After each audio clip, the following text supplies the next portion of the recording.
The notification lit up my phone screen like a bomb detonating my life. Breaking, rising digital media star accused of leaking confidential celebrity interview files. My name is Lexi, and that was the moment my sister won. At least that's what she thought.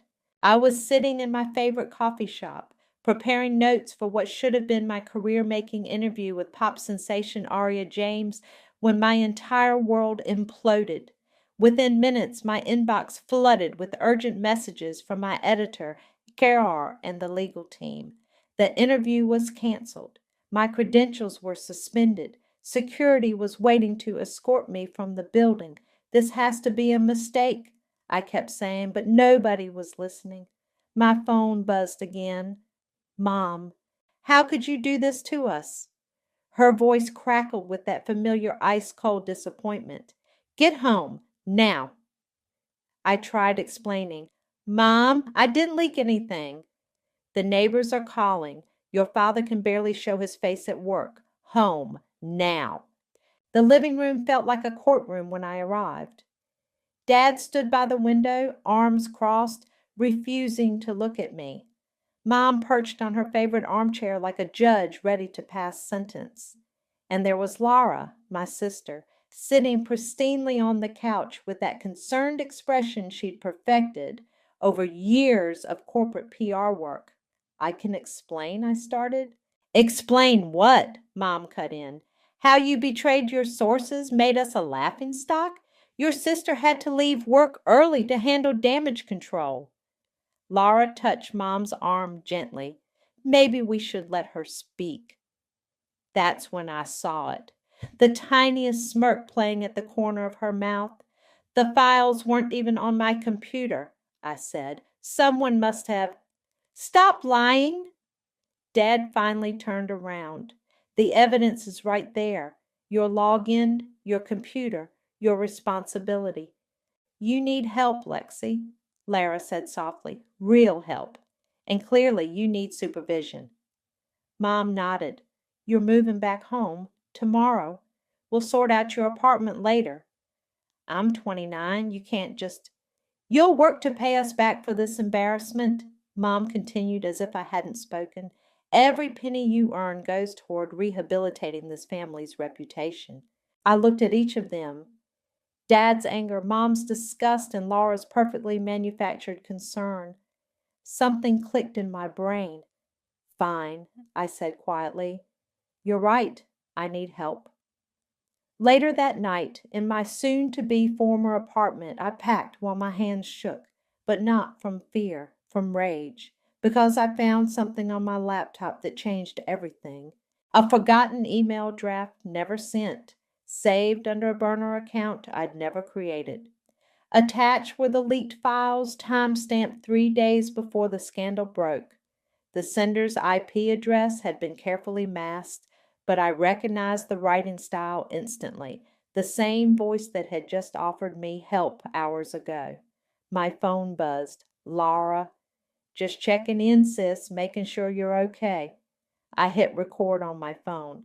Actually, can you come over? I need to talk. 20 minutes later, she swept in, designer purse swinging. You're doing the right thing, accepting help. Mom and Dad just want what's best. Why did you do it? She blinked. Do what? You know what.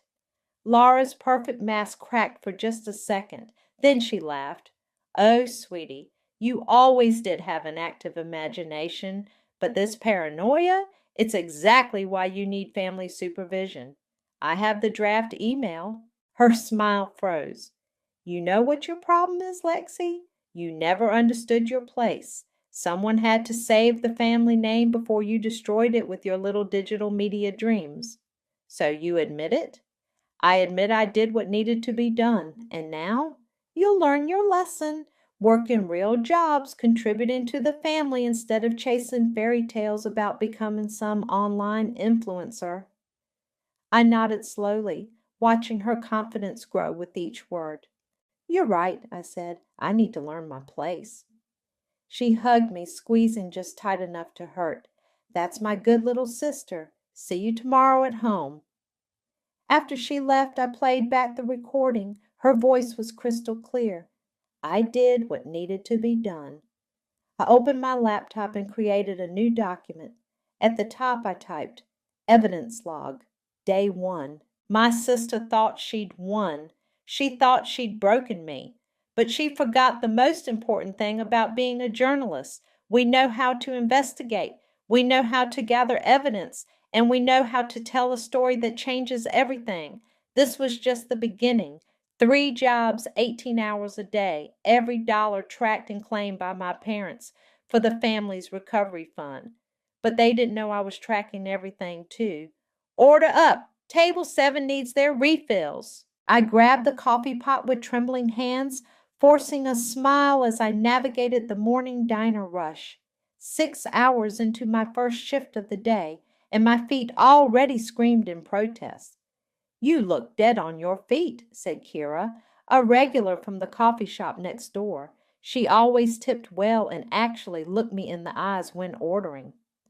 Long day ahead, I managed, topping off her cup. She leaned in slightly. I know who you are. I followed your work before. You know. My hand froze mid-pour. Don't worry, she whispered. I never believed those accusations. The timing was too convenient, right after your expose on music industry exploitation went viral. Before I could respond, my phone buzzed. Mom, where's today's pay? Her voice crackled through the speaker. I don't get paid until Friday, Mom. Don't lie to me. I called the diner. They said tips are daily. Of course she'd called. I'll bring them home after my shift at the bookstore. All of it, Lexi, every penny. The bookstore shift dragged until 6 p.m. Then it was straight to data entry at the law office until midnight. Preston, my only remaining friend from my journalism days, had helped me land the filing job. You look worse every time I see you, he said, catching me in the break room. I showed him my notebook, 3 columns of meticulous records, hours worked, money taken, conversations recorded. Jesus, Lex. He ran a hand through his hair. This is straight up financial abuse. I need proof, everything documented. I might be able to help. He glanced around before continuing. I've got a secure server set up, anonymous login. You could store everything there, maybe even start writing again under a pseudonym. They monitor my internet. Not if you use the VPN I'll give you. Trust me, I've got it covered. Back home at 1 a.m., Mom waited up to collect my earnings. As I handed over the cash, my phone pinged with an email notification. Who's messaging you this late? She snatched for my phone. Just an automated reminder from the bookstore about tomorrow's shift. Later, safely in my room, I opened the actual email from a burner account I'd discovered while digging through old data. There it was, proof that Lair had used my login credentials to access and leak those files. Got a minute? Kira had messaged me on Instagram. There's something you should see. We met during my break the next day. She pulled up social media screenshots on her phone, conversations between Laura and her lawyer friend Frankie dating back months before the scandal. Laura, it's all set up. Once these files drop, she'll never work in media again. Frankie, IP traces are clean. No one will know. Laura, finally putting Princess Journalist in her place. They were sloppy, Kira said. Deleted the posts, but not before I archived them. Why are you helping me? She smiled grimly. Let's just say I recognize family toxicity when I see it. And I'm tired of watching them parade around town playing victim while treating you like their personal ATM. That night, using Preston's secure connection, I created a new online identity, Truth Threader. My first post was simple. What if the Golden Daughter was the villain all along? Within hours, it had hundreds of shares. Who's spreading lies about me? Laura burst into my room the next morning, waving her phone. Did you see this? I kept my face carefully blank. See what? This garbage online? Mom's having anxiety attacks over it? I work 3 jobs, Laura. I barely have time to sleep, let alone browse social media. She studied my face. If I find out you're behind this, behind what? I'm doing exactly what you all wanted, working, paying, keeping quiet. After she left, I pulled out my phone and added another entry to my evidence log. Laura shows clear anxiety about truth exposure, threatens retaliation. Preston texted, "Your post is gaining traction. Ready for phase 2?" I looked at my tip money for the day, money that would disappear into my parents' pockets within hours. At my cracked phone screen they refused to let me replace, at the dark circles under my eyes from endless shifts. Phase 2, I typed back. Let's see how they handle real exposure. Because here's the thing about forcing someone to work 3 jobs. It gives them access to 3 times the resources, 3 times the witnesses, 3 times the evidence, and I was just getting started. Mom, I found something interesting while filing at the law office today, I said casually over breakfast, watching her reaction. Some old records about Laura's PR firm. The coffee cup froze halfway to her lips. You shouldn't be snooping through confidential files. I wasn't snooping, just organizing. There were some weird money transfers between Frankie and... Stop! Mom's voice turned sharp. Your sister works hard to maintain her reputation. She doesn't need you spreading more lies. Dad looked up from his newspaper. Haven't you caused enough stress? Your mother's blood pressure is through the roof because of you. I'm just saying. You're just saying nothing, Mom cut in. Go to work. Bring home your pay. That's all you need to focus on. As I left, I heard Mom on the phone. Laura, we need to talk about your sister. I remembered last month the way Mom's voice had carried through the heating vent. At least now she's useful. Those paychecks will help with the new kitchen remodel. That night, I installed the tiny microphone Preston had given me behind my desk, another in the kitchen, disguised as a command hook for keys. The next morning, it captured gold. She's asking questions about the law office files, Mom said. What files? Laura's voice was sharp. Something about money transfers with Frankie. Handle it, Mom. I mean it. She needs to stay in her lane. During my law office shift, I waited until everyone had left for lunch. The file room was empty. My hands shook as I copied the documents, bank statements showing regular payments from Laura to Frankie in the months before the scandal. Consulting fees, they were labeled. But the dates aligned perfectly with my downfall. My phone buzzed with a text from Kira. Check Frankie's wife's Instagram stories now. There it was.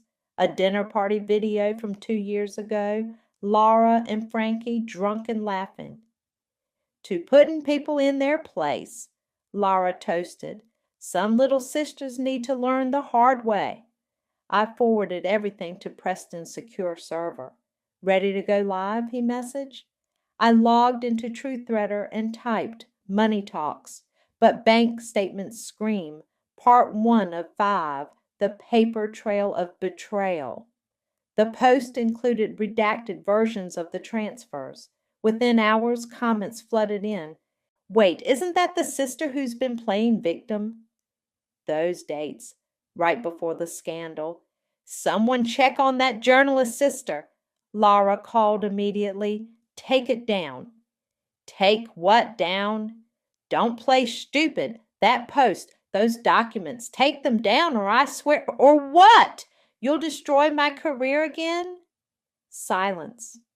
Careful, sis, I said softly. Your mask is slipping. The next morning, Mom was waiting in the kitchen. Your sister is very upset. About what?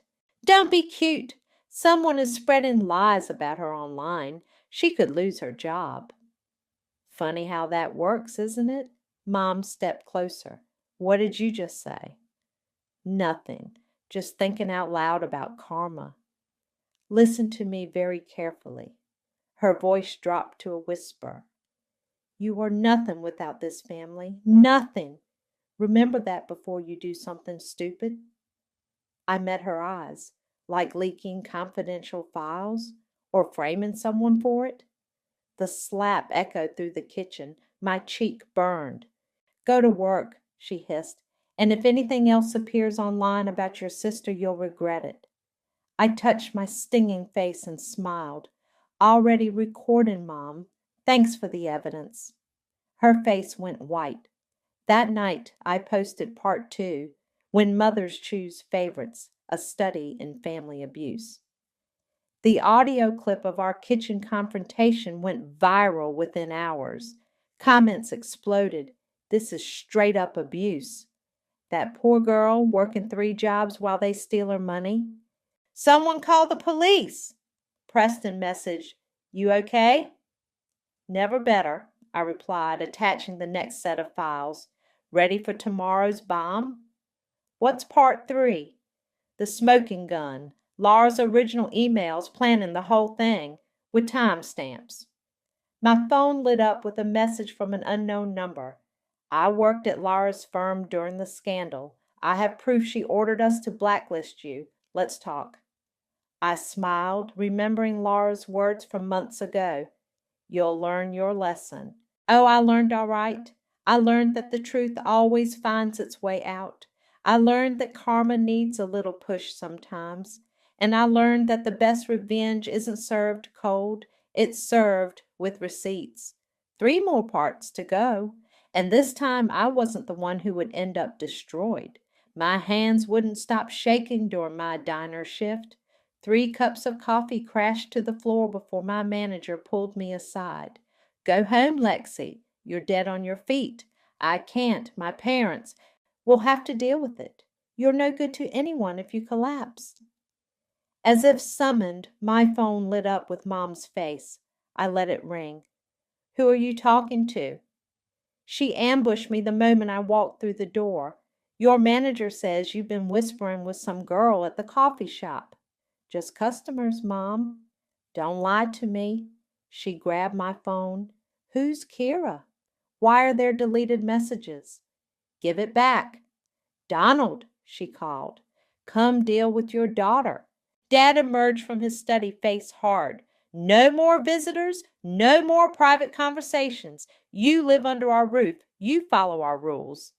I'm not a teenager. No, you're worse, Mom snapped. You're an ungrateful burden who's lucky we didn't let you rot in the street after what you did. My phone pinged with a notification. Mom's eyes narrowed at the screen. Truth threader? What's this? I snatched the phone back before she could open it. The latest post was gaining traction. Golden Daughters House of Cards, the PR princess's greatest lie. Nothing, just news alerts. Later that night, I could barely hold my pen at the law office. The words blurred as I tried to file documents. Preston found me dozing at my desk. Jesus, Lex, when's the last time you slept? I'm fine. You're not fine. Your hands are shaking. He was right. The tremors had gotten worse. 3 jobs, constant surveillance, the stress of maintaining my secret campaign. It was taking its toll. My phone buzzed with a message from Kira. Check Laura's Instagram. She's doing damage control. There it was. A perfectly staged family photo. Laura, Mom, and Dad at their country club lunch. The caption read, Family is everything. Blood stands together against lies and jealousy. Some people can't handle others' success. Blessed, sharp family first. The comments were a battlefield. What about your sister? Working 3 jobs while you lunch at the club. Saw her at the diner yesterday. She looks ill. Shame on you. Preston whistled low. Your sister's PR firm is in damage control mode. Their stock dropped 3% after yesterday's post. Good. My phone lit up again. An email from an unfamiliar address. I know what they did to you. I have proof. Meet me? Could be a trap, Preston warned, or could be exactly what we need. The trembling in my hands got worse as I typed my reply. When and where? Mom was waiting when I got home, pacing the kitchen. Something's happening online. People are asking questions, leaving comments on my Facebook. Really? I kept my voice neutral. Your sister had to disable her social media. Her firm is asking questions. She grabbed my arm. What did you do? Nothing you can prove. Her fingers dug deeper. What did you say? You're hurting me. Not yet, I'm not. She twisted harder. If you've done anything to hurt this family, like what you did to me, I pulled free, like stealing my money, destroying my career, making me work until I can barely stand, we're protecting you. No. I held up my phone, recording light blinking. You're exploiting me, and now everyone's going to know. The color drained from her face. You wouldn't dare. Try me. My phone buzzed. Laura calling. I put it on speaker. Whatever you're doing, stop it now, she hissed. Frankie's getting questions at his firm. His license could be reviewed. Karma's funny that way. I will destroy what's left of your life. I laughed. You already tried that. How's it working out? Mom grabbed for my phone, but I was faster. As I headed upstairs, I heard her desperate voice. Laura, she's recording everything. She has proof. What do we do? In my room, I opened my laptop and started typing. Part 4 tomorrow. The truth about family loyalty, featuring live audio of what happens behind closed doors. A new email popped up from the mystery contact. Tomorrow, noon, Capital Coffee. I'll be wearing a red scarf. What they did to you, they did to others too. Time to end it. I touched my bruised arm where Mom had grabbed me, opened the audio recording from tonight, added it to the evidence folder. Let them panic. Let them scramble. Tomorrow would change everything. Because here's the thing about abusers. They're strongest in the shadows. But I was done living in their darkness. Time to turn on all the lights. Capital Coffee buzzed with lunch rush energy as I scanned for a red scarf. My hands clutched my phone, ready to record, ready to run if this was a trap. Then I saw her, young, professionally dressed, nervous eyes darting around. The red scarf was designer, like everything else in Lara's office. Natasha? I approached carefully. She nodded quickly. We should talk somewhere private. We found a quiet corner. Her hand shook as she pulled out a tablet. I was Laura's intern when it happened, she said. She made me file these. The screen showed a series of HR documents, complaint forms, performance reviews, all about me, all dated before the scandal. She had me backdate them, Natasha continued, said we needed a paper trail showing you were unstable before the leak. Why help me now? Because she's doing it again to someone else. Natasha's voice cracked. A junior executive who threatened to expose some financial irregularities. Laura's setting her up just like she did you. My phone buzzed. Mom, I ignored it. I have more, Natasha said. Laura left her laptop open one night when she stormed out. I copied everything. She transferred files to my secure email, emails between Laura and Frankie, wire transfers, edited screenshots of my social media to make me look erratic. Why didn't you come forward sooner? She threatened my career, my family, but after seeing your posts, Natasha straightened. I'm tired of being scared. My phone buzzed again, this time Preston. Where are you? Your mom's here at the diner looking for you. I have to go, I said, but thank you. Wait. Natasha grabbed my arm. There's something else. The night before the scandal broke, Laura was drinking with Frankie. She recorded herself bragging about it, said she finally found a way to put you in your place because you were overshadowing her success. You have this recording? Check the files. Everything's there. I rushed to the diner, but Mom was already gone. Messages flooded my phone. Mom, where are you? Dad, get home now. Laura, we need to talk. Urgently. Preston met me at the back entrance. Your mom's losing it. Said you skipped work. I need your help now. I showed him Natasha's files. Can you verify these? He examined the metadata. They're real. Holy shit, Lex. This is everything. Help me put it together. Fast. We worked through my break, organizing the evidence. The recording of Laura was crystal clear. Little sister thinks she's so special with her viral articles. Wait until tomorrow. She'll never write again. Your mom's back, Preston warned. I slipped out the back just as she entered the front.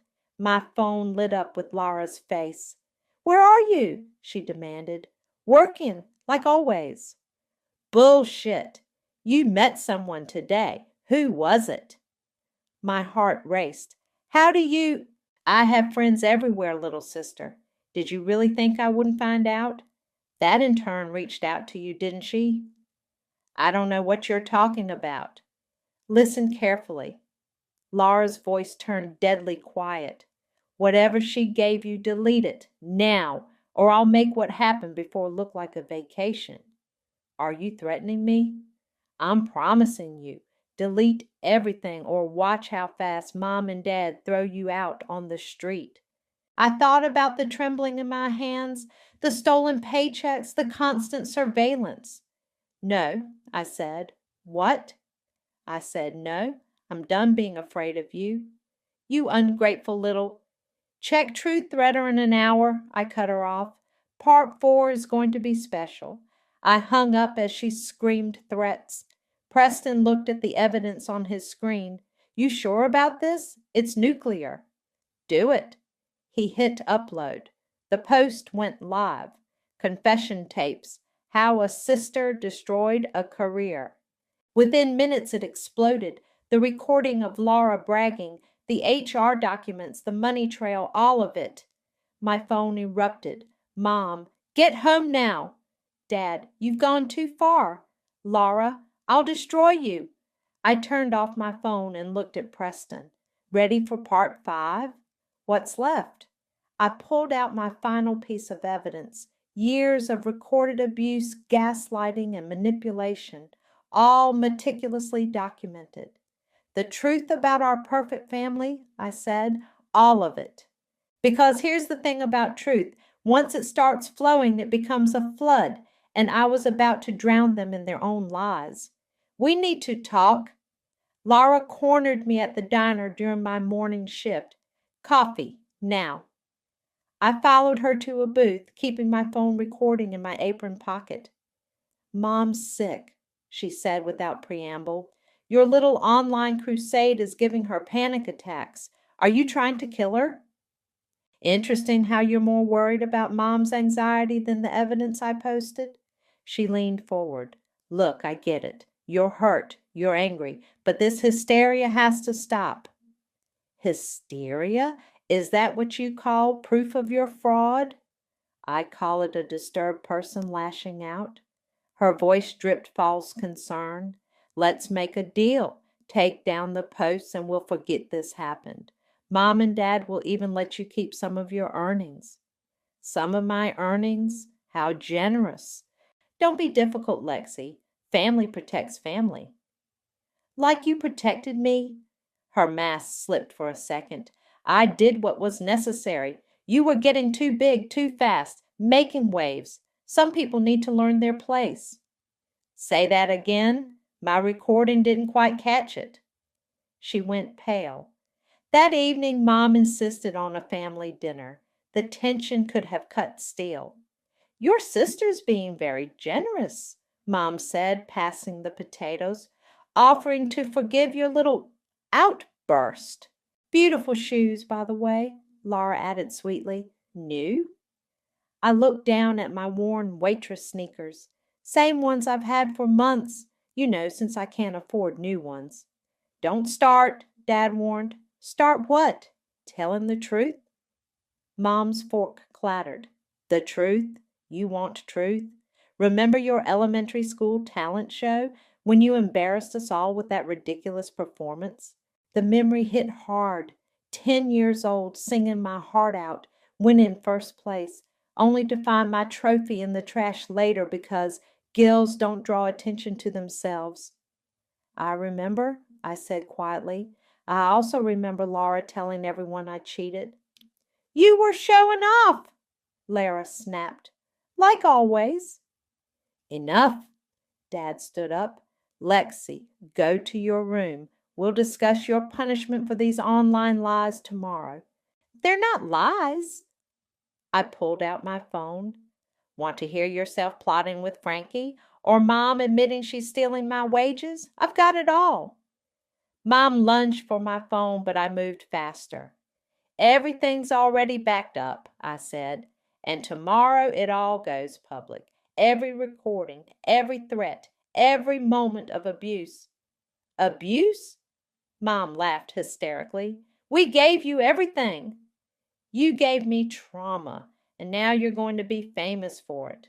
Laura's composure cracked. I'll sue you for defamation. With what evidence? I have the paper trail, remember? Your little intern was very thorough. Natasha, she whispered, I'll destroy her. Already recorded that threat, too. Want to try again? Dad stepped toward me. You ungrateful little... Don't finish that sentence, I warned. Not unless you want it featured in tomorrow's Post. I headed upstairs, but not before hearing Mom's desperate whisper, do something, Laura. Use your PR contacts, anything. In my room, I finished editing the final video. 5 years of secret recordings, photos of my 3-job schedule, bank statements showing my stolen wages, and at the end, the crown jewel. Mom's voice from my childhood. You were never the daughter we wanted. Preston texted. Lawsuit documents are ready. Want me to file tomorrow? The moment the final video drops.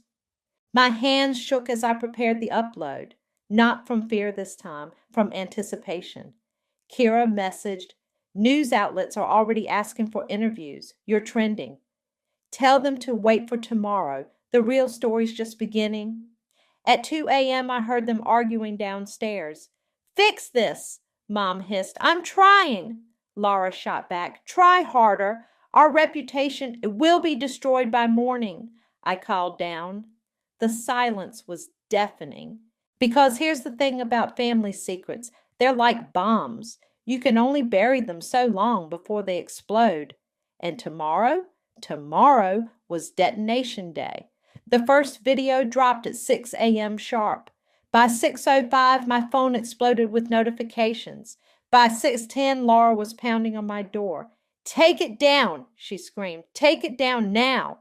But I was already gone, watching from Preston's apartment as my family's carefully constructed facade crumbled in real time. Holy shit, Preston said, scrolling through responses. 2 million views in the first hour. The evidence spread like wildfire. Every major news outlet picked it up. PR executive caught in career-destroying scandal. Family financial abuse exposed. Viral whistleblower reveals years of systematic exploitation. Kira called. Laura's firm just announced her immediate suspension pending investigation. My phone lit up with Mom's face for the 100th time. This time I answered. You've killed us, she sobbed. The neighbors won't even look at me. Your father's colleagues are calling. How could you? Funny, that's exactly what I asked when you destroyed my career. We're your family. Not anymore. The second video dropped at noon.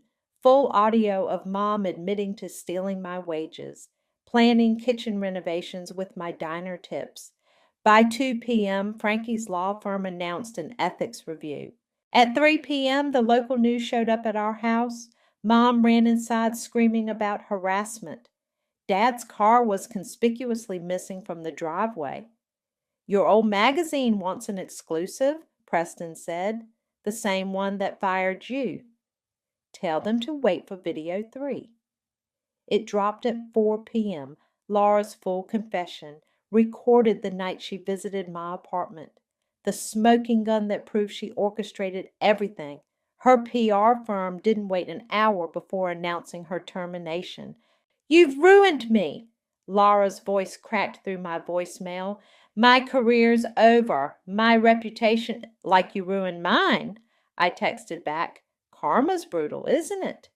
Video 4 hit at 6 p.m., a compilation of financial abuse, bank statements, work schedules, medical records showing exhaustion and malnutrition. The police called, asking about pressing charges. The lawsuit's been filed, Preston confirmed. They've been served. Mom's hysteria reached new heights. Reporters everywhere, neighbors recording us. Donald, do something. But Dad had already packed a bag and checked into a hotel. Your sister's having a breakdown, Kira reported from her coffee shop. She tried to do damage control at her country club. They asked her to leave. The final video, the one I'd saved for last, the one that would destroy whatever was left of their reputation.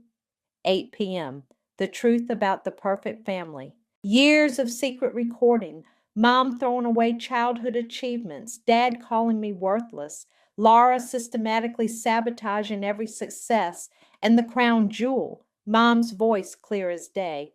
You were never the daughter we wanted, just an embarrassment we had to manage. The internet exploded. I'm crying watching this. Lock these people up. Justice for Lexi. Subpoenas hit like missiles. Bank accounts frozen. Assets under investigation. At sunset, I drove past our house one last time. Mom was on the front lawn, screaming at reporters to leave while neighbors filmed from their porches. Laura sat in her car, sobbing into her phone as former colleagues publicly denounced her. The family's social circle evaporated in hours. Country club membership revoked. Church friends suddenly too busy to talk. Dad's golf buddies pretending they never knew him. Your story's trending worldwide, Preston said. You're a symbol now for everyone who's ever been gaslit by family. My phone buzzed with a text from Mom. Please, we can fix this. We're still your family. I typed back, no, you're just people I used to know. Then I blocked their numbers, all of them. Because here's the thing about karma, it doesn't always come naturally.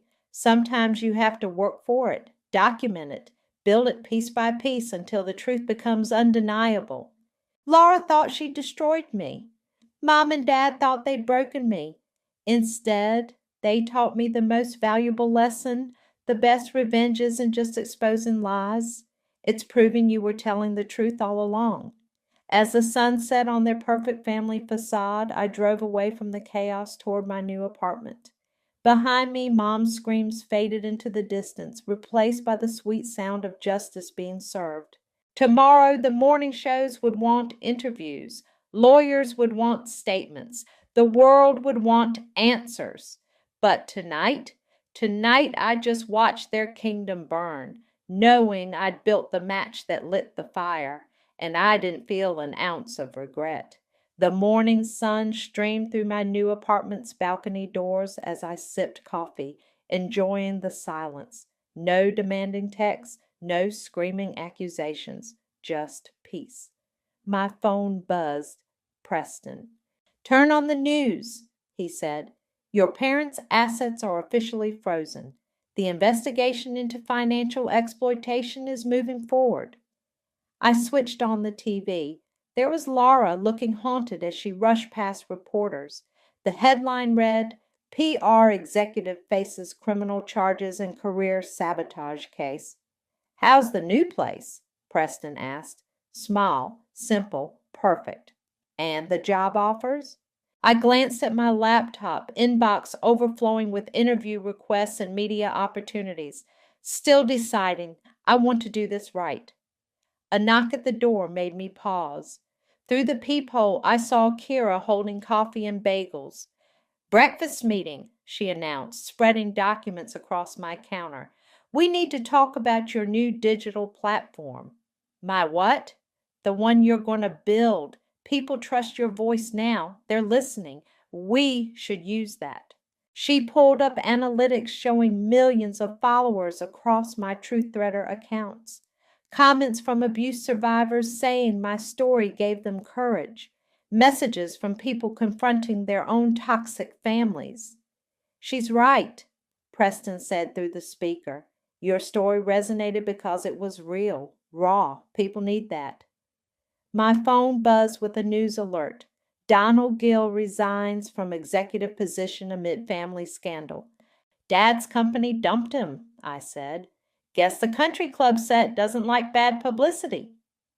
Your mom's house is up for sale too, Kira added. Apparently they can't afford the mortgage without your income. And Lara? Left the state. Some tiny PR firm in the Midwest took pity on her.